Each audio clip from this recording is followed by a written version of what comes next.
எவ்வளோ பெண் தெய்வங்கள், 9 பெண் தெய்வங்களை கொண்டாடுறதுக்குன்னே நவராத்திரின்னு ஒரு ஃபெஸ்டிவலை வச்சு நம்ம ஊரில் எவ்வளோ கோலாகலமாக கொண்டாடுறோம். பெண்களை தெய்வமாக போற்றுங்கன்னு சொல்கிறோம். ஆனால் சில இடங்களில் பெண்களை மனுஷியாக கூட மதிக்கிறதில்ல. ஸ்பேஸ் வரைக்கும் பெண்கள் போய் முன்னேறுறாங்க. உனக்கு வாழ்கிறதுக்கு இந்த உலகத்தில் ஒரு ஸ்பேஸ் கூட இல்லை அப்படின்னு முடிவெடுக்க வைக்கிறாங்க.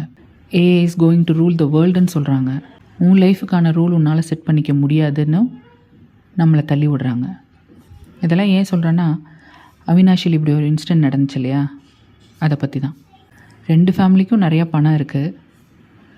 பணத்தை எக்ஸ்சேஞ்ச் பண்ணி ஏன் பொண்ணுங்களை இப்படி விற்கிறாங்க கல்யாணங்கிற பேரில்? கல்யாணம் பண்ணி கொடுக்கும்போது பையன் நல்லவனா, படிச்சிருக்கானா, ஒழுக்கமானவனான்னு பார்த்தா போதாதா? பணத்தை பரிமாறி பொண்ணுங்களை விற்கிறாங்க. லீகலாக விற்கிறதுக்கு சமம் கல்யாணம் பண்ணுறங்கிறது இல்லையா? உங்களுக்கு ஒரு வாய்ப்பு கிடைச்சிது, நீங்கள் வாழ்க்கையில் ஜெயிச்சிங்க, பணம் சம்பாதிச்சிங்க. அந்த மாதிரி ஒரு வாய்ப்பை இல்லாதவனுக்கு கொடுத்து அவனை முன்னேற வைங்க. அவன் நல்லவனாக இருந்தால் பொண்ணை கல்யாணம் பண்ணி கொடுத்து சந்தோஷமாக இருங்க. எதுக்கு எல்லாம் இருக்கிறவங்ககிட்டையும் மறுபடியும் கொண்டு போய் கொடுத்து அவனுங்க பேராசத்தனமாக இன்னும் பணத்தை கொண்டான்னு சொல்லி ஒரு பொண்ணோட லைஃபே போயிடுச்சே.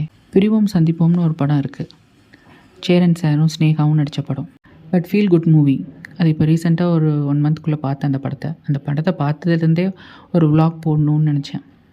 ஏன்னா இப்போ நடக்கிற கல்யாணங்கள்லாம் பார்த்தா என்னமோ அவ்வளோ ஆடம்பரம், ஒரு ஆடம்பரத்துக்கு அளவே இல்லாமல் போயிடுச்சு. இவ்வளோ ஆடம்பரம் ஒரு கல்யாணத்துக்கு தேவையான்னு தோணுச்சு. சாப்பாடாகட்டும், சாப்பாடு பரிமாறுற பிளேட்டுங்களாகட்டும், சாப்பாடு வகைகளாகட்டும், டெக்கரேஷன்ஸ் ஆகட்டும், இதெல்லாம் பார்க்கும்போது எனக்கு ஒன்று தான் தோணும்.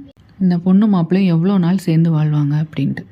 இவ்வளோ ஆடம்பரம் பண்ணுறீங்களே, எவ்வளோ நாள் சேர்ந்து இருக்க போகிறாங்க? ஏன்னா இப்போ எவ்வளோ டிவோர்ஸ் கேசஸ் நம்ம கேள்விப்படுறோம். அவங்களுக்கு மனசு ஒத்து போகணும், அதுக்கு நடுவில் அவங்க அட்ஜஸ்ட் பண்ணிக்கணும், இத்தனையும் இருக்குது. இப்போ ஆவுனா டிவோர்ஸுன்னு இறங்கிடுறாங்க. இவ்வளோ செலவு பண்ணி.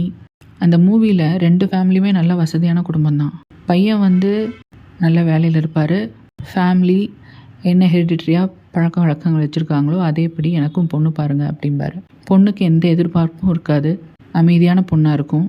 ஒரு பொண்ணு வீட்டுக்குள்ளே வருங்கும்போது அந்த பொண்ணை எப்படி வரவேற்கிறாங்க, எப்படி மதிக்கிறாங்க அப்படின்னு அழகாக காமிச்சிருப்பாங்க. புருஷன் எவ்வளோதான் அன்பாகவும் பாசமாகவும் இருந்தாலும் அந்த புருஷனோட குடும்பத்தோடு சேர்ந்து நம்மளும் வாழணும் அப்படின்னு அந்த பொண்ணோட ஏக்கம். கடைசியில் அவள் எப்படி சேர்றா அப்படிங்கிறது அந்த கதை. ரொம்ப அழகாக சொல்லியிருப்பாங்க. சில உறவுகளில் அவங்களோட எதிர்பார்ப்பு, எவ்வளோதான் பணம் இருந்தாலும் அந்த சிம்பிளிசிட்டி, அந்த பக்குவம் தான் முக்கியம்.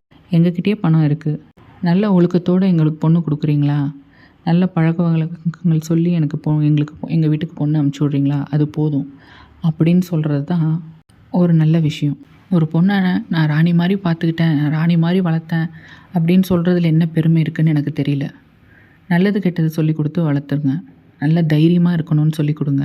எந்த இடத்துல சாந்தமாக இருக்கணும், எந்த இடத்துல சிங்கமுகத்தை காட்டணும்னு சொல்லி கொடுங்க. அவள் லைஃபுக்கான முடிவுகளை தீர்க்கமாகவும் திருத்தமாகவும் எடுக்கிறதுக்கு சொல்லி கொடுங்க. அவள் எடுக்கிற முடிவுகள் சரியாக இருந்தால் அதை நல்லபடியாக நீங்களும் அக்செப்ட் பண்ணிக்கோங்க. அதுலேயே பாதி பிரச்சனை சரியாயிடும். அந்த பொண்ணு அந்த இடத்துல ஒரு நல்ல முடிவு எடுத்திருந்தான்னா இன்றைக்கி அவள் உயிரோடு இருந்திருப்பா. எனக்கு இப்போ கல்யாணம் ஆகி 15 வருஷம் ஆகுது. 15 வருஷத்துக்கு முன்னாடி கேர்ள்ஸோட பாப்புலேஷன் ஜாஸ்தி, பசங்க பாப்புலேஷன் கம்மி. எவ்வளவோ மாப்பிள்ளை பார்த்தாங்க. எல்லா மாப்பிள்ளையும் ஏதோ ஒரு காரணத்தில் தட்டி போச்சு. ஒரு வரன் ஒத்து வந்துச்சு. எல்லாம் சரியாகி பத்திரிக்கை அடிக்கிற தருவாயில் வரதட்சணை பற்றி பேசினாங்கன்னு கேள்விப்பட்டதுமே அந்த கல்யாணமே வேண்டாம் அப்படின்னு சொல்லி நான் முடிவெடுத்தேன். எங்கள் அப்பா அம்மாவும் ஓகேம்மா அப்படின்னு சொல்லி நான் எடுக்கிற முடிவுக்கு அவங்களும் சம்மதிச்சாங்க. இன்றைக்கி நான் நல்லாவே இருக்கேன். கொஞ்ச நாள் கழித்து எனக்கு வேறு மாப்பிள்ளை பார்த்து கல்யாணம் பண்ணி வச்சாங்க.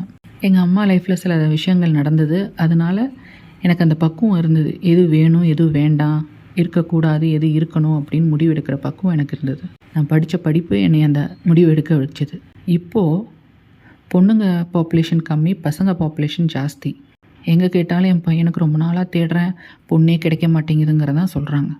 அப்படி இருக்கும்போது ஃபேமிலியோட நல்ல அழகான பொண்ணு கிடைச்சா சந்தோஷமாக வாழ்வாங்களா? வா, நான் நீயும் லைஃப் ஷேர் பண்ணிவிட்டு சந்தோஷமாக வாழ்வோம் அப்படின்னு சொல்லுவாங்களா? இப்படி ஒரு பொண்ணை கொடுமை பண்ணி சாகடிப்பாங்களா? அரப் கண்ட்ரீஸ்லாம் இருக்க மாதிரி ரொம்ப ஸ்ட்ரிக்டான ரூல்ஸ் நம்ம நாட்டிலையும் வரணும். அப்போ தான் இந்த மாதிரி ஆளுங்கள்லாம் திருந்துவாங்க. நீங்கள் என்ன சொல்கிறீங்க?